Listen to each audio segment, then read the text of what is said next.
All right, it's the Madd Hatta. We're live in the studio with the one and only Tamar Davis. Hey! And the first thing we're going to deal with is the fight that we're having because she says that she's going to change her name. Oh, man, Matt. So what's the deal? He was not supposed to tell that. Oh, am I not supposed to tell it? But playing, you already started using it. I'm just playing. No, you know what it is? Because, okay, so people don't know, it was Prince who, at the time when I started working with Prince, it was a lot of artists, Ashley Simpson, Ashley Tisdale, and it was another Ashley. And he just was like, I don't like that name. And I was like, well, why? He was like, and this is before I knew he was the king of changing names. Vanity Six, Apollonia, all these people, their names were changing. Mm-hmm. So I just thought, oh, okay. He was like, they can't sing. You can sing. So if you say Ashley, it's going to associate you with people who can't sing. Oh. He was the king of reading, and you didn't know. This is before reality TV came in, and people were like, oh, she just read you. He was the king of reading you, right? So I said, okay. I said, well, what do you want? He said, well, what's your full name? And I was like, Ashley Tamar Davis. He's like, we're going to use Tamar. And people don't know this. Tamar Braxton on The Real actually brought up my story with Prince. She didn't tell the truth. What happened was I came on the scene. Okay. No one knows this. You guys are the first to hear this. Okay. I came on the scene and everyone was just like, they thought Prince was bringing on Tamar Braxton on tour. The tour was called Tamar featuring Prince. It didn't say Tamar Davis or Tamar Braxton. It was Tamar featuring Prince. So on all the radio stations everywhere we went, they were like, you guys, this is not Tamar Braxton, because people were calling in like, yo, this is a different Tamar. She's this. And it became like she's chocolate, she's curvy, she has big hair, afro, and women weren't wearing their hair out big at the time. Mm-hmm. So it was a big talk, right? And so people were like, yo, I went to see her yesterday. This is not Tamar Braxton. So long story short, we're in California and we're in his office at the house, and he's like, hey, Tamar, we have a meeting with the lawyers. And I was like, why? He was like, because Tamar Braxton's people were basically like, they needed to make a differentiation between me and her. Wow. And so we both legally had to use, she had to start using Braxton, and I had to add Davis, which is my real last name. Really? And then Did not notice? we won the argument that after that, I think it was 7 years, I could go back to just using Tamar.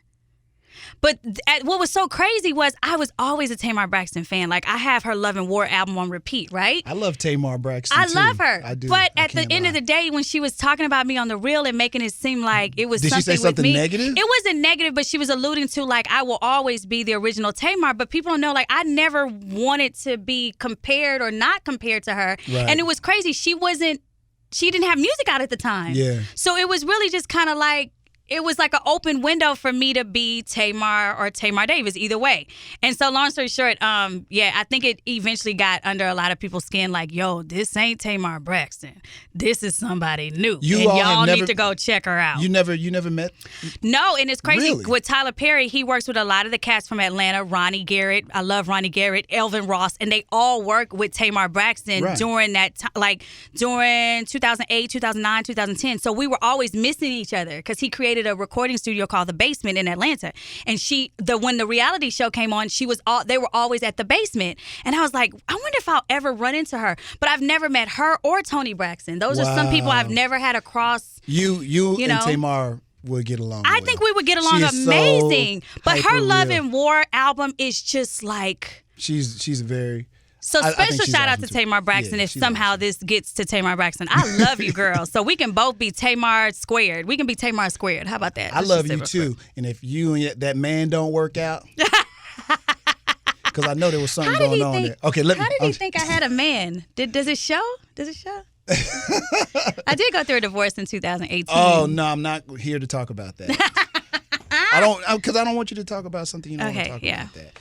But I know you have a book, and you probably do mention relationships in the book. I actually don't. And in my memoir, you know what? I take that back. I did, after Prince passed, I did edit my foreword because it's a very difficult thing in the business to not be in a relationship, but you have to be with someone who's very secure in what they do, whatever that is. Because he traveled with me. My ex-husband traveled with me for the first year. But for some reason, after a while, I think he saw how my gift was bigger than what he could provide. And he said it, and that was a big deal to hear a man say. No, I get it. As a man, you want to feel like you're the provider. Especially if you got old school raised, and he's from from the South and stuff like that. Yeah. But he really said something that I tell a lot my brothers and I tell my nephew. You have to be emotionally stable and sound to take on someone that's a creative or in the limelight, because people don't see us crying. They don't. Social media has changed where people are venting on social media. I'm the opposite. You're not gonna know when I have a bad day. Now, if you ask me like, how did you feel? I'll be like, it was the saddest moment of my life, and this is what happened, because I know it's gonna liberate someone else. Mm-hmm. But I'm not gonna just put all my feelings out there. Like women are great for social media. Men are all this, and I'm the total opposite. I have a great dad. I have great brothers. I have you guys are great men. Examples. So I don't have that venting bone in me to be like, put you guys all in one box. Mm-hmm. So, but relationships, he did teach me something for me moving forward in a relationship. He has to be emotionally stable, because my life just this past weekend, it changed. Stable, is that the right word? Stable?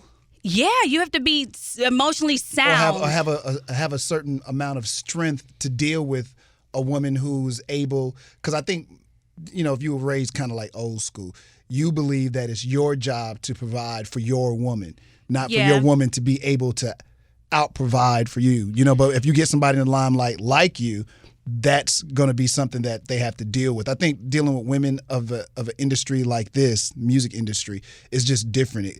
People know you. Somebody could knock me down when I'm with you because they're trying to get to you on the streets because they want to meet you, or we're out eating and somebody does something disrespectful, like, oh my God, it's her, and cut me off in front of you, and get an autograph, or just a list of things. I mean, I was just dating someone who had an issue with just helping me bring the lights into the venue for a video shoot, and he was like, well, I didn't know I had to come here and help out, and I looked like, so let me just take a deep breath, because all I've known is my mom has had to do what she needed to do, which was sew clothes when we didn't have all the money in the world. And my dad had to drive me everywhere, and he had to sit at every recording session because they weren't letting me go to recording sessions without them being there. Yeah. You know what I mean? Or my godparents would come. I never went places by myself. So I'm used to whoever was around me just picked up the mantle. Even me. Like, people would be like, why are you picking up that chair? I'm like, This is what I do. Yeah. Why are you bringing those groceries in the house? Why are you taking out your own trash? This is what I do. Like, as your mate, that should be expected. Oh, that was a hard. Really? Child, let me mind my business. Let me shut up, because I don't want nobody walking up to me in the public that I don't know. If you ask me when was the last real date I went on, I couldn't even like. So, okay, is it but men are going to be intimidated by you. You done worked with some of the strongest people of the industry. Like, I just don't think that, particularly women, they're just not. I don't think men think that they're approachable. They're scared of you. We're the total opposite, though. Yeah, but the truth of the matter is, you're intimidating. I think to most men, if they and this is no disrespect to any man, because I know there's going to probably be some comments under there. Man, I don't know, you ain't talking about me, but I think most men are intimidated, especially by a successful woman, especially a successful woman of color. But it's weird because you say that's what you want. That's what I want. And then when you get it, you're just like, it turns into a whole psychological reversal of conversation. Like, to the point where you're like, okay, so I'm here now. And then all of a sudden it's like, well, you do what you do and do what you do. And you'd be like, but I thought this is, what we would, yeah. So it's weird. It's definitely been but I stay busy. I really do. And it's just been great. And now that my nieces and nephew are here, like, I promise you, I will hang with them all day before I go on a date and I'm looking like, why am I here? Like, it's just the reality. I'm sorry. I wish you luck. Thank you. I wish you luck. Well, you might not have to. Oh, God. I wish you luck. I wish you luck. I wish you luck. So much going on in your life. I don't want to tell the Prince stories anymore. You've done that. I think we've established. It's so many, Prince, though. I know. Like, I could be driving and I'll be like, oh, crap, I forgot to write this one in my book. Or, oh, crap, I forgot to do, like, it's so many Well, stories. You say that Prince is, okay, I will ask you this, though. Is he the person responsible for finding you? Would that be a true assessment, I would say it's the unsung hero of Morris Hayes. And whom is that? Morris Hayes is his piano player from the beginning of time, New Power Generation. Okay. If it was not for Morris Hayes, even some of the shows I just recently did with the guys, I was with Morris and, in Australia and Japan. And, Morris has been the a serious catalyst for all of it. I think Prince, I would say yeah to some degree because that's how I ended up meeting Tyler. Right. Because I would hit Prince to Tyler Perry's plays, and then one day he took me to an actual Tyler Perry show at the Kodak Theater. Cool. So, I would say yes, but then I'll also say Tyler Perry. He was an integral into, and then my teachers here doing the competitions that I did. I'm working with amazing major foundations. I just did a huge Miami Symphony thing in Miami before COVID, and that became something that I did from high school. So I tell a lot of artists, you have to learn how to stay in contact with people who really helped you. I don't care if it's once every 6 months, because you never know. They'll be like, oh, she would be perfect for this job, and and that's how a lot of stuff has continued to happen. So I would say Prince had a lot to do with it. He did, but now it's just like it's really the Ashley Tamar Davis show, like staying relevant, and what does that mean for me? How do you stay relevant? The vlogs, the book, the workbook, and now the vlogs. I've seen me being educational about the business has really opened up a whole nother door. I love speaking, and it's opening up more opportunities to speak. And that is a big dream of mine, is to be like not a motivational speaker, but to really like put on conferences like Madam C.J. Walker did for beauty. Like I want to do it for the arts, and really like I want to have a think tank, an incubator for the arts, like a Paisley Park meets a Tyler Perry Studios, and where it's like everyone is really creating here, for instance, at a soundstage, and we're building the next generation of creatives. You know what I mean? I don't think you should only have to go to New York and LA for that. I think it's so much talent right here that. Well, how are we gonna get you to do that when you're on the road all the time, making all that? Eventually, I'm really gonna sit and plant No, you're gonna my be feet. you're gonna be in another big movie. It's gonna require you to either be in LA, and you're in big shows right now, and you continue to do one big show after another big show, and then you're on the road doing music again, and then you come back for 1 month, or COVID slows you down. If Tyler can build it in Atlanta, going direct, write, then be in something, and then just write, and then just be in something, and then write only, and I think I can do it too. I really want to. We need to be able to do that here. We really do. This city is what, a top 10 market? We're in what, market number 5 or something? If Drake mentions Houston one more time in a song, I'm gonna be like, Drake, so when we get in this building, when we get in this property? Like, how about for real. that? Like, you're right. This is real talk right there. He didn't really put Houston on the map with all his songs talking about all the women here. I'm like, okay, Drake, so when you coming down, what's happening? What's happening, Drake? Are you coming to build something here? Are we getting an institution? What's happening? He said he putting you on the map. He talking about you. Now it's up to y'all people that he talked about to do something with all this. He's opened it up for you. He made you popular, or he continues to help your popularity grow even more. Though. He really does. We've already done that. We've established ourselves with artists like you. We've already made a name for ourselves. He's just helping to keep the name out there. But it's up to us here in the city. He said, I did my part. He did. I talk about y'all. Now y'all got to take this extra hype we got to get those resources that I can bring to you, because I'm doing this free commercial for you. I feel like we can do it. Like at least in the next 5 to 10 years. You know what I mean? Even Travis Scott with Astroworld. I really thought we were going to have another Astroworld here. When people were telling us that he did a concert here and he changed it, and I was like, oh, they rebuilt Astroworld? And they were like, no, it's just right. They built it for him. That was incredible. I heard. That was crazy. I heard. And I don't go to rap concerts, but I would have gone to that. It was crazy. It was so much to do there. You know what's really fun to watch all of you do so many things, and people don't realize, we were just talking about Robert Glasper, who's also from here. All these amazing artists from this city, from jazz, I know, to hip hop. And to movies, to everything. You can't forget gospel and acting. And you got gospel, ZZ Top, you got Jim Parsons on The Big Bang Theory. Yeah. Like, you got the gospel from Kim Burrell, Kurt Carr, Yolanda. I mean, Zacardi Cortez, James Fortune. Like, it's like this city is crazy. Of craziness. It is, but it's like a big city of known unknowns. You understand what I'm saying? Yeah, it's crazy. Like, you got Yolanda right here. You got Miss Davis right here. But we should be, I mean, that's already about 15 to 20 people that we kind of just ran through. We tried to do a collaboration to give an idea for Christmas. It was like a Rockefeller idea, the way they do the Christmas thing at the Rockefeller. And we wanted something to be televised, from sports to everything. So the idea was like, you open up the show maybe with James Harden saying, welcome to the first annual Woo Woo Woo, and it was going to be at Discovery Green. Oh my God, that would be so crazy. I mean, if I showed you the deck, you'll be like, That would Why be haven't we done this? So hopefully, because of we egos. can get. It's so many egos. And Houston, I love y'all, but it's way too many egos. That would be. Hello. Because everybody gonna want the first thing everybody gonna want to know is who getting the money. Who getting the money?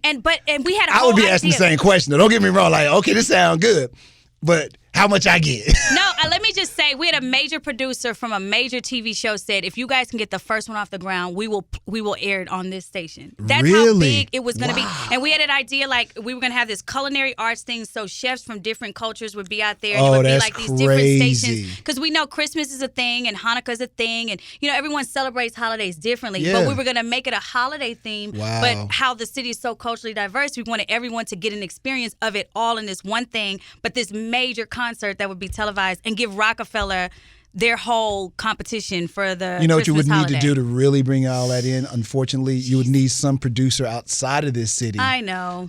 Unfortunately, that could to garner some monies and say, I want all these people to come together to do this right here. It'd be cool if you could just do that in the city.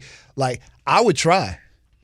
Well, we got to make it happen. I think also having a letter of intent from different artists, from the Roberts to even Beyonce, Kelly, LaToya. Oh gosh, she just made it even more. It just got more hectic. Sometimes people will be like, I'm not gonna be in the same room when certain people are there, and it's just I don't know. No, I think that is not a bad idea. We'll see. Until we had this conversation, I never thought about all the amazing artists we have. And you know what? Also, even Eddie, Chef Eddie from the Food Network, the former football player. Like, you have so much from here. We forget. I think we take for granted one. All of us do. We take for granted, and then there's already a huge history prior to all of these people as well in this city, starting from music and everything else that we just talked about. And it gets lost, forgotten, and unspoken of. Yeah. And hopefully we don't let that happen with this generation of incredible artists that we have, from gospel to, like you said, rock. So hopefully there is something that somebody, there always has to be this one person who could be the voice of reason that can talk to everyone to get everyone on one accord. I think it really can happen, but it's like, who would be that voice of reason that's respected on all fronts? And so we'll see. Former President Barack Obama. It probably would be Barack Obama. I'll just be like, I'm coming to Houston. I want to do a show. Everybody being, for Barack, we're doing it. We're doing it. Or Michelle. But I'll be honest with you, it would take somebody of that magnitude that said this is what they want to do. And they want to launch it in Houston. Yeah. That's true. But we have a lot. There is a lot that can be done. I mean, we get a lot of shout out in records, but if we could do something to bring all that into this city, that would certainly be amazing. It'd be amazing. That would be amazing. You hit on something. Well, all right. See. Now, I know you got a lot going on, so let me just figure out. You got a podcast. I do. The podcast is called what, and what do you talk about on your podcast? It's all edutainment related. It's not relationships. It's strictly entertainment industry business related. It could be like, this is your new thing. Why are you on business like this? You all about business now. I went to school for all this vocal you got, like the singers, like, we want to talk singing. You like, nah, we need to talk this money, this paper, this monetization. You know where it came from? It was, like I said, the webinars, people doing the webinars, and they weren't teaching nothing. And then when you get a tax bill from the IRS because you were 1099 for $20,000, you're like, well, what does this mean? And you're like, oh, you weren't W-2 and you weren't getting money paid back into, Social Security. That was another ding, ding, ding. And then the other part was just like, I was just tired of it. I was like, why is nobody talking about this? Why are we not hearing anything about it? That's really why I started it. And I love talking. I love if someone says, how do you get from this to this? I'm like, okay, you got a pen? Okay, do this, this, this, this, and this. Mm-hmm. And then when I would see them have great results from what I kind of helped them with, it meant so much to me. Because some people, you can talk all day about advice and they don't take it, and then they fall flat on their face, and then they're calling you back trying to ask you to mop up their SHIT, and you're like, didn't I just tell you? And that's really where it started from. And I wanted to hear from people like some people on deck is Morris Hayes, Monique Greenwood. She used to be the editor-in-chief at Essence, but now she's the only black woman who owns bed and breakfasts, and she owns the biggest one in the Poconos. And if you know any history about the Poconos, that's a huge thing for black people to even be living there. Right. And she sits on crazy acres of this bed and breakfast. She's like the only black. So she's a mentor of mine. I also have the girl who did, I've been working with the Kanye West choir. I forgot to say that. The girl who rewrote all the songs for the Jesus is King album, Nikki Greer. I love talking to my fellow female artists in particular who have had a bout at this industry, but for whatever reason, we have a common thread of people dropping the ball or people not getting us or getting our sound or, and so I have that on deck. And then I have a friend who is trying to buy a property in Alabama to bring the arts and culture into Alabama. And he's talking about the housing and how it's affecting blacks and not having able to get the loans or them appraising the property at zero and calling it farmland. And to me, that's stuff that no one talks to us about, especially if as a black man, you have this money and you bought these buildings and now they're saying you can't go and build them out because they're not giving you a loan because technically at the end of the day it's because you're black. Very interesting. Okay. So we're not talking about these things? Are we going to eventually talk about them, or are we just going to see these people succeed without seeing their vision come to pass? Okay. Where are the politicians? And I'm not into the politics of it all, but I do want to help people get out their issues because I feel like we need to hear them so we know we can do something about it. Exactly. Instead of just still sitting in the same problem continues over and over and over and over. That's stupid. So let's talk about it and then let's have a plan so we can do something about it. Exactly. I love it. That's where the podcast started from. Which then, what was first? Podcast, book, podcast. What was first? Podcast was first, and then the book came out last year. Because? The book came out because, once again, no one was talking about anything. So I felt like we needed to I just need to put it in a book. And I was like, well, let's do this. And it started to sell like crazy. The people in the Kanye West choir actually donated books to high school students. So I just started shipping it out to some kids. Cool. But I told them to put a note in the front of the book about being an artist and giving them words of inspiration. And so they put their own handwriting like, hey, keep going. If there's anything you need, follow me here and ask me any questions. And so it became like this whole peer-to-peer thing, which in high school we had pen pals. And I feel like we don't have that right now. So I kind of created that as well. And then the workbook was I started thinking globally. I wanted to get my book into curriculums at school. And that's a whole nother red tape just to get things into the districts but I did it. I did a workbook and yeah. Well, obviously you liking all this. I love it. I love the challenge. Exactly. It sounds like you're a person that likes challenges because there'll be a roadblock and then it seems to me that you're figuring out, okay, I've done this now because this is what I wanted to achieve. And here's a roadblock here. So how do I get over this roadblock now? That's exactly why I did it. And even when I go in and talk to schools and stuff like that, I actually want to launch a TED Talks for this generation, which is why Tamar Talks podcast is going to be a brand. Because I actually started a pilot in Atlanta with the Gwinnett County schools because the principal had all autonomy to bring me in. And I was going to get it filmed. And it was literally going to be a TED Talks for this generation. And we did a whole whiteboard of what are things that are paralleling them in today. And it wasn't even mental. It was more like they felt the pressure of like how to make their own income in high school, and they had some great issues. And so then I said, well, who do y'all want to hear from? Like TED Talks, they have people come in. They were naming people I had never heard of. You thought they were going to name celebrities, and they were like, no, we want so and so. And I'd be like, who is that? Oh, he's a skateboarder from New Zealand, and he talks about da da da da da. And you're like, oh, okay, but they want to hear from those people. And so that's something else on the horizon that I can talk about. So I want to get ready to shoot that at a soundstage at Tamar Talks for this generation. Okay. Name of the book is? 100 Things to Know as an Independent Artist. Okay. So the workbook, does it go with the book or is this something that's it can go together, but you can teach it separately if you have to. So the book you can teach from one page per class.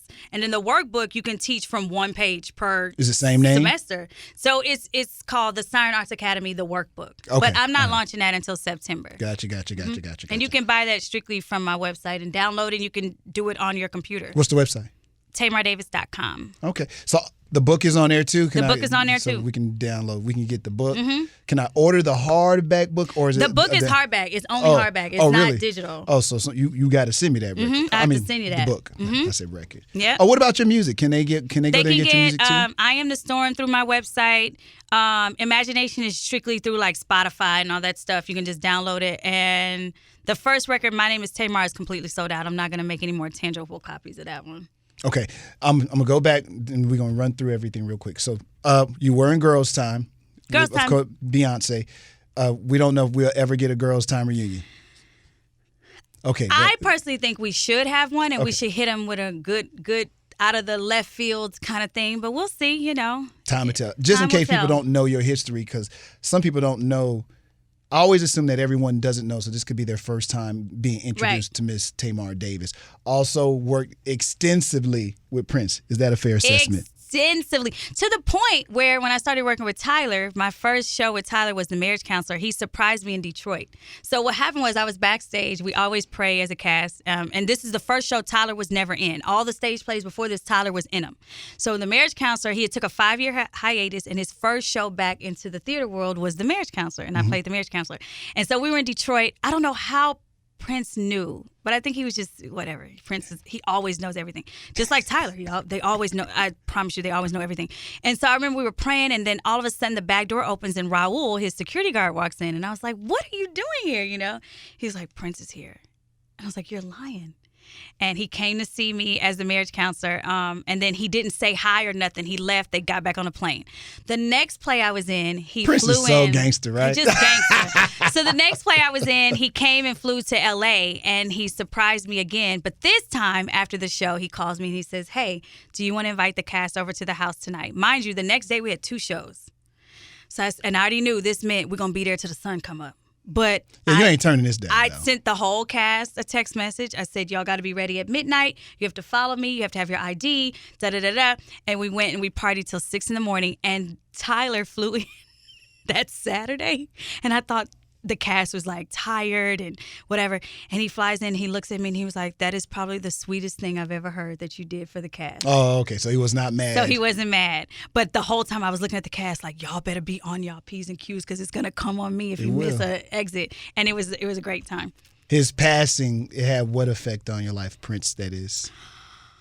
First of all, we all had an silent thought that he would never die. Yep, this is true. Everybody did, but the ones who work with him really felt like this dude is never going to die. Like he was a vegetarian. You know what I mean? We just felt like he would never die. So when he passed, I was actually here in Houston off Highway 6. And I just pulled over and it was the Burger King that used to be there. And I just sat there. I just literally sat there for about an hour, and my mom was blowing up my phone like, "Are you okay? Do we need to come where you are?" And what's crazy is I didn't have time to really, really cry because I just got let go from The Voice. And that was a shock to me because it didn't hit me that I was back in Houston, because once you were let go from the lives, you were on a flight the next day. So I didn't have time to bask in that loss. And when he passed, it was a week later. And I think it was right that week before we had heard that they had to put the plane, he was on a flight and he had passed out on the flight or something. And so they'd already talked about that, which I was already like, okay. I get it.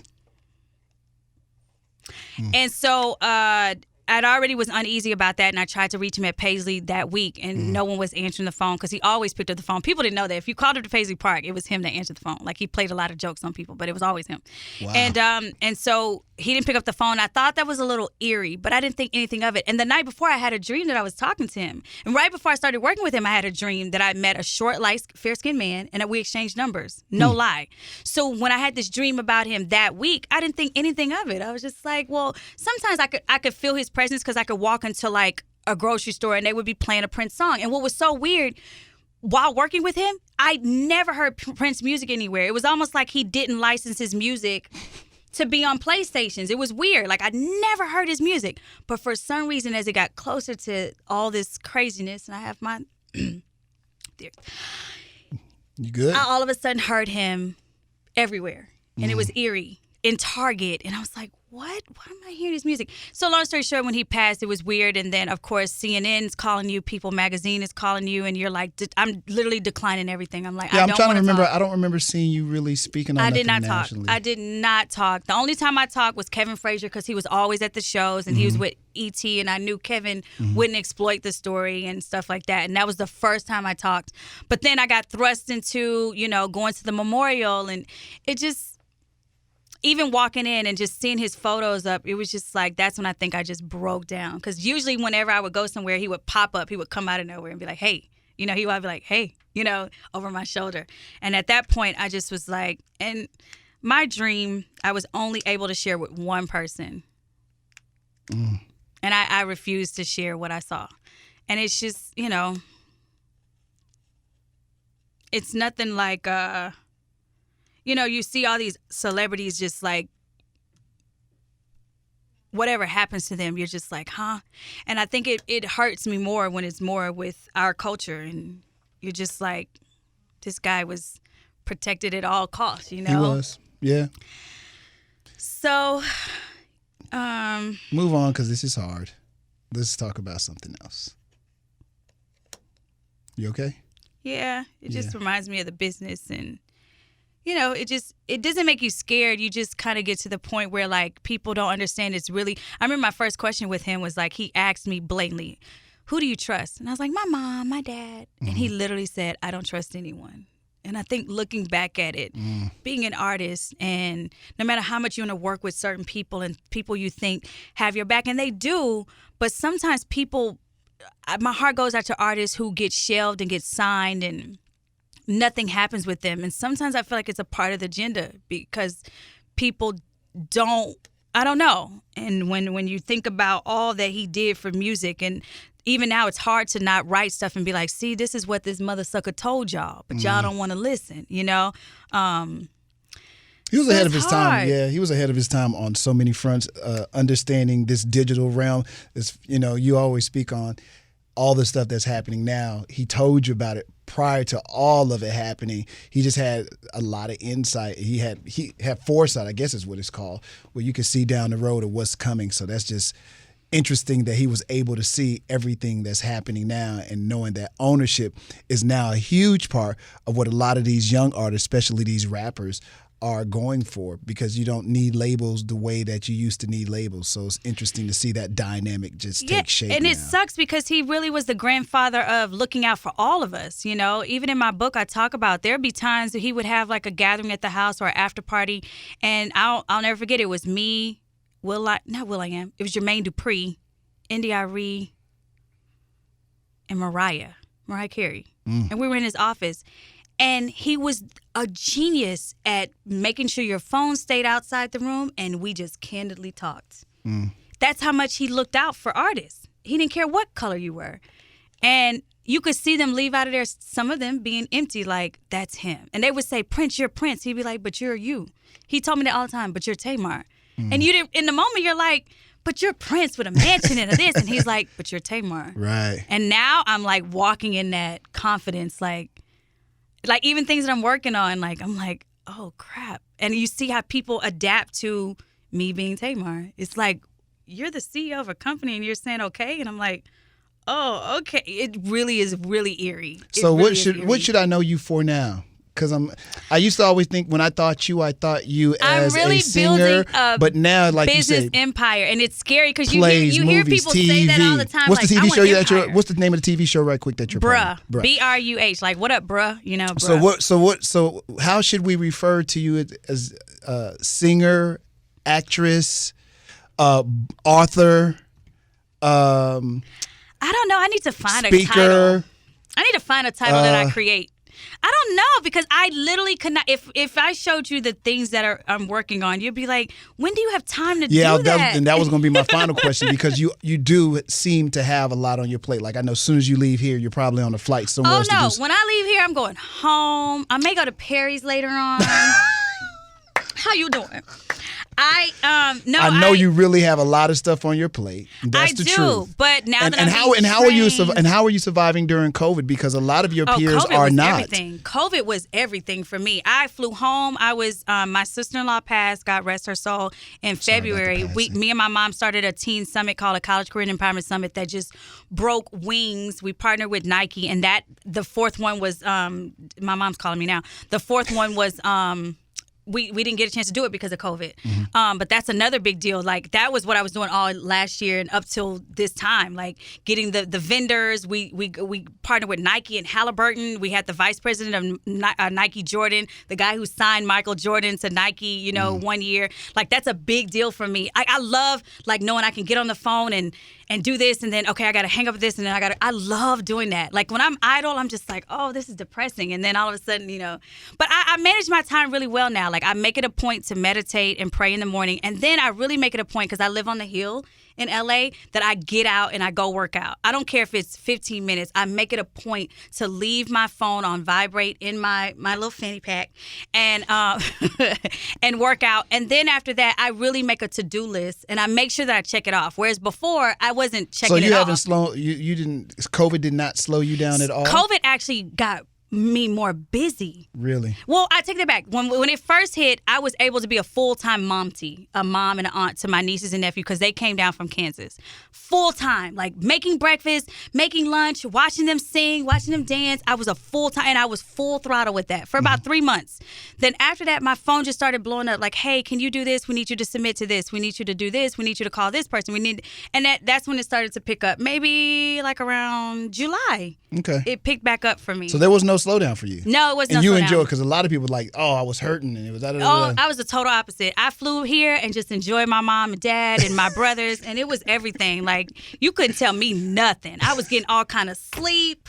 I mean, to the point where people are like, why are you still asleep at 12 noon? I was like, because I can. Like, they don't understand. They didn't understand it. But you're usually on the go, though. Always on the go. So this was perfect for me. All right, is there anything that you're doing right now that you can tell us about right now?